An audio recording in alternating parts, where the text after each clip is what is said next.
So I just wanted to ask you, basically, you've grown your brand, you've been growing your company, and in the process, you've also been facilitating other people to kind of do different things to grow their own brands. I was just curious, what insights have you gained from that? What advice would you give people as they're trying to get started on that whole process? So the biggest thing that I've learned in the last 18 months, it used to be there was this war between professional content and consumer content and user-generated content, and you had to pick a side. The word that now comes up 40 times a day in my life is curation. And curation basically says, whatever your brand is, no matter how much content you make, you're not going to make enough to tell your story fully.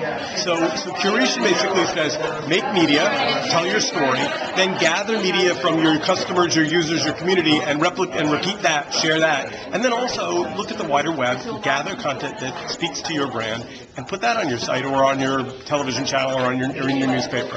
And this idea of curation turns out to be very powerful because it's slightly elitist and highfalutin and makes it sound like quality, which we believe in, but it also says inclusion and let people in. So curation is the word of 2010. And probably 2011? Yeah, I think so. I think it may be the word for a bit. I'll put it to you this way. I was just talking to the guys, and they call themselves curators. And I'm like, well, of course they do, because they put together a conference. And a conference is about gathering things and people and ideas, right? I mean, so curation turns out to be, it's a positive word too, right? I mean, it's not about winning or losing. It's about lots of different things coming together. So, what types of technologies or new toys are you playing with online these days?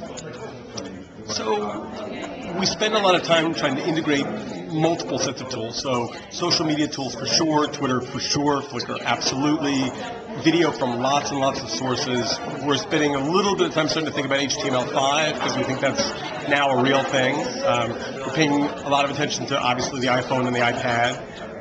But really at the end of the day, what we try to do is build consumer tools that are simple, easy to use, and publisher friendly. And what that means is everything drag and drop, as little real code as possible, and as much kind of customer facing fun stuff, because what we've learned about editors and particularly magazine people is if it's not fun, they don't do it. They say they're going to do it, but if it isn't fun to play with, it's like software that isn't fun. It sits on your phone, but you don't use it. So fun is kind of a critical measure.